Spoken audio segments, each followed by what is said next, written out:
Today, in aviation, airplanes have played an important role in modern travel and transportation, not only by transporting passengers, but also transporting objects. It is one of the factors that brought efficiency and faster rate of trade, thus boosting the economy.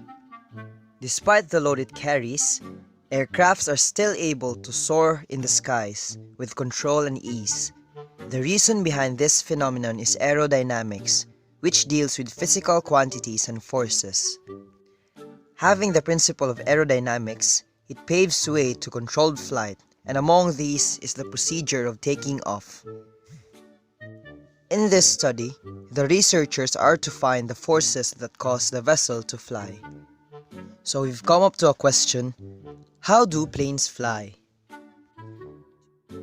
Wojciechowski.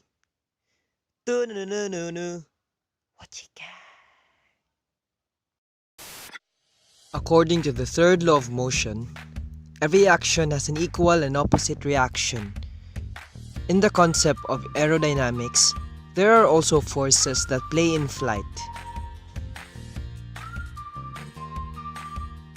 First off is gravity. With gravity, there is weight, a certain force that pulls the mass downwards. Second is thrust, assuming that a plane moves to a certain direction given the power output of the engine, and thus results to thrust. With thrust, another interfering force comes in, the drag force, which is caused by friction or air resistance, since the vessel moves through air, a viscous fluid. We all know that that force always opposes the direction of the motion. Thus, if there is thrust, there is always a drag force.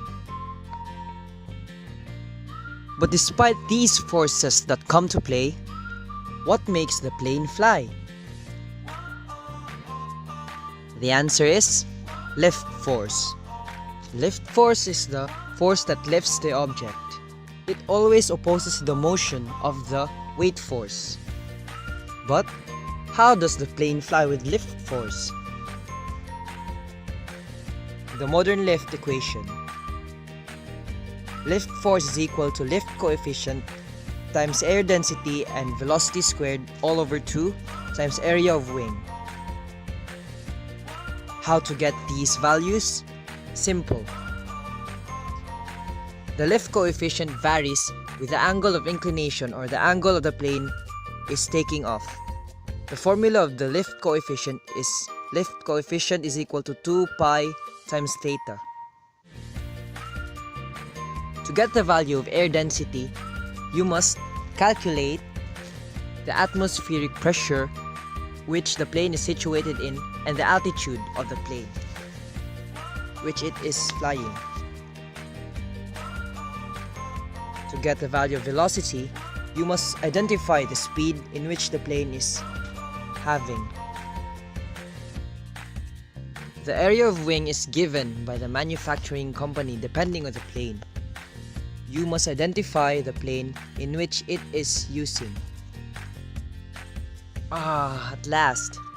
Now to answer the question a while ago, in order to fly the plane, the lift force must be able to overcome the force of weight for it to be able to cruise to a certain altitude.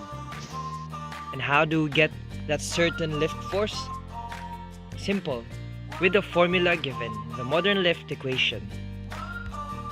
In flight or in aerodynamics, there are certain phases that the plane must undergo, namely the takeoff, the cruising, and the landing phase. In order to safely drive the plane, you must first understand these forces on how they interact with the plane. Now you know how and why the plane flies. See you someday in the air.